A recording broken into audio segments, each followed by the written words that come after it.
अवधूत चिंतन श्री गुरुदेव दत्त श्री स्वामी समर्थ स्वामी कृपा लाईव्ह चॅनलवर तुम्हा सर्वांचं खूप खूप स्वागत।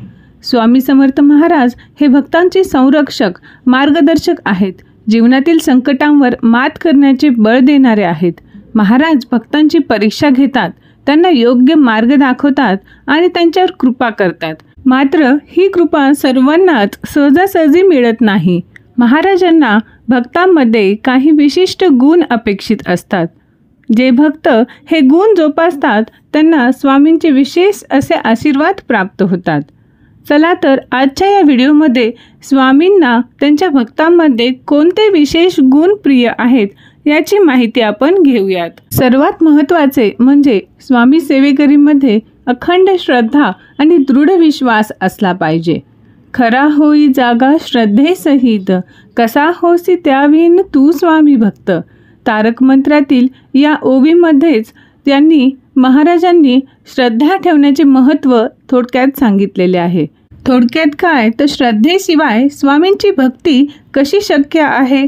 श्रद्धा म्हणजे महाराजांच्या अस्तित्वावर, त्यांच्या शिकवणीवर, त्यांच्या मार्गदर्शनावर पूर्णपणे अवलंबून राहणे। श्रद्धा म्हणजे केवळ त्यांच्या नावाचा जप करणे नव्हे, तर कठीण परिस्थितीमध्ये सुद्धा त्यांच्यावर संपूर्ण विश्वास ठेवणे हीच खरी श्रद्धा आहे। स्वामींवर आपला विश्वास दृढ असेल आणि कितीही अडचणी आल्या तरी एक भक्त स्वामींच्या मार्गदर्शनाने योग्य दिशा शोधू शकतो।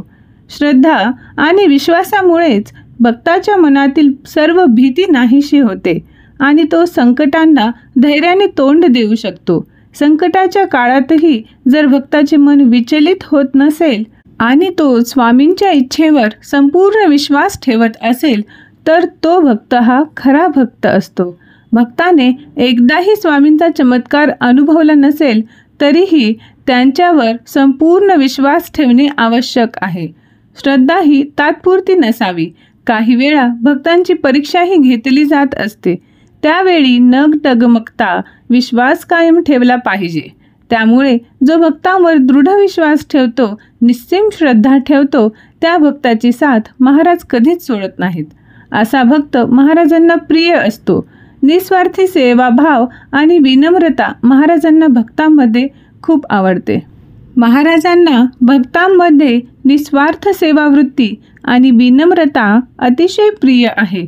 सेवा म्हणजे केवळ स्वामींच्या मूर्तीची पूजा करणे नव्हे, तर स्वामींच्या शिकवणीप्रमाणे इतरांचीही सेवा करणे, कोण्या गरजूंना मदत करणे आणि कोणत्याही स्वरूपामध्ये परोपकार करणे हाच खरा भक्तिमार्ग आहे। उपासना करताना संपूर्ण समर्पण भावनेने उपासना करावी। कोणताही अहंकार न ठेवता निस्वार्थ भावाने सेवा करावी। अहंकार रहित सेवा हे भक्ताचे खरे लक्षण आहे, कारण अहंकार असलेल्या व्यक्तीला त्या सेवेला आध्यात्मिक मूल्य नसते। सेवा करताना कधीही कुठलाही लोभ, अपेक्षा किंवा प्रसिद्धीची इच्छा मनात ठेवू नये। भक्ताने केवळ मंदिरातच नाही तर आपल्या दैनंदिन जीवनातही सेवावृत्ती जोपासावी। परोपकार केल्यावर किंवा एखाद्याची मदत केल्यावर त्याचा अहंकार बाळगू नये, कारण खरी सेवा ही गुप्तपणे केलेलीच श्रेष्ठ असते। शेवटी कर्ता आणि करविता हे स्वामी महाराजच आहेत, हे नेहमी लक्षात ठेवावे। विनम्रता हा गुण आपल्या बोलण्यातच नाही तर आपल्या वर्तनातही असावा। कोणत्याही परिस्थितीमध्ये आपली नम्रता टिकवणे आवश्यक आहे।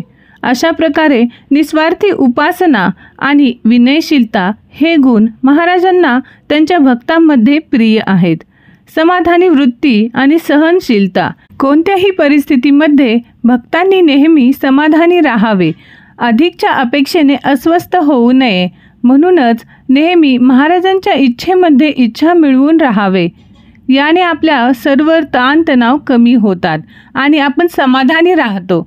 महाराजांना त्यांच्या भक्तांचे कल्याण कशामध्ये आहे हे बरोबर माहीत असते, त्यामुळे महाराजांनी दिलेल्या प्रत्येक गोष्टीचा स्वीकार भक्ताने करावा।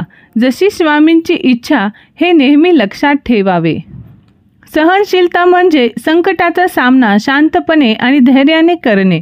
प्रत्येक संकट ही एक परीक्षा असते, संधी असते आणि जो भक्त सहनशीलतेने ती पार करतो त्याला स्वामींच्या कृपेचा अनुभव नक्कीच येतो। शुद्ध आचरण.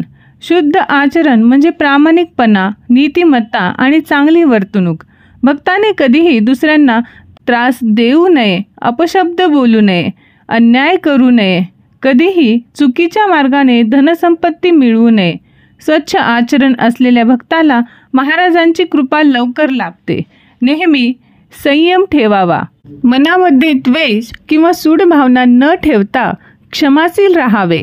केवळ बाह्य शुद्धता नाही तर मन, विचार आणि कृती हे देखील पवित्र ठेवावी. आपल्यावर नियंत्रण ठेवण्याचा प्रयत्न करावा. जो भक्त ही नैतिक मूल्य पाळतो त्याला महाराजांचा विशेष असा आशीर्वाद मिळतो. नामस्मरण आणि स्वामींच्या भक्तिमार्गाचा प्रचार प्रसार करणे. महाराजांनी नेहमीच नामस्मरण करण्याचा उपदेश केलेला आहे.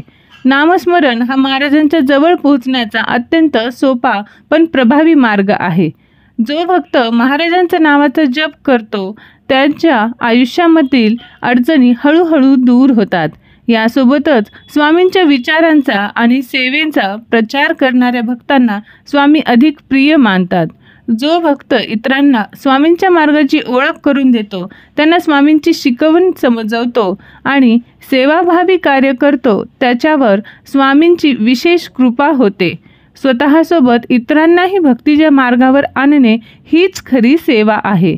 तर आजच्या व्हिडिओमध्ये आपण पाहिले की जो भक्त महाराजांवर दृढ विश्वास आणि अखंड श्रद्धा ठेवतो, महाराजांची निस्वार्थ भावनेने उपासना करतो, विनम्र राहतो, महाराज ठेवतील त्या परिस्थितीमध्ये समाधानी राहतो, सहनशील राहून संकटांचा सामना करतो, आपले आचार विचार शुद्ध ठेवतो, सतत महाराजांचे नामस्मरण करतो आणि महाराजांच्या भक्तिमार्गाचा प्रचार प्रसार करतो, असा भक्त महाराजांना प्रिय असतो. हे गुण महाराजांना त्यांच्या भक्तांमध्ये अतिशय प्रिय आहेत. महाराज ही अशी दिव्य शक्ती आहे जे त्यांच्या भक्तांच्या जीवनाला नवीन दिशा देतात. भक्ताने त्यांच्या शिकवणीचा स्वीकार करून स्वतःमध्ये सकारात्मक बदल घडवला तरच तो खरा भक्त होतो. खरी भक्ती म्हणजे केवळ मंदिरात जाऊन नमस्कार करणे नाही, तर आपल्या दैनंदिन जीवनामध्ये स्वामींच्या शिकवणीनुसार वागणे आहे. जेव्हा भक्त मनाने, वचनाने आणि कर्माने महाराजांना अर्पण होतो, तेव्हाच त्याला महाराजांच्या कृपेचा खरा अनुभव येतो. महाराजांची विशेष कृपा प्राप्त करण्यासाठी महाराजांना त्यांच्या भक्तांमध्ये जे काही गुण प्रिय आहेत तसे वागण्याचा प्रयत्न करावा. तर कसा वाटला व्हिडिओ हे मला कमेंट करून नक्की सांगा. व्हिडिओ जर आवडला असेल व्हिडिओला लाईक करा, शेअर करा आणि चॅनलला सबस्क्राईब नक्की करा. बघा, तुम्ही जर तुमच्या दैनंदिन जीवनामध्ये हे सकारात्मक बदल जर केले तर तुमच्या जीवनामध्ये नक्कीच महाराजांची कृपा प्राप्त होईल. आणि म्हणतात ना, अशक्य ही शक्य करतील स्वामी, असे चमत्कार तुमच्या आयुष्यात तुम्हाला नक्की बघायला भेटतील.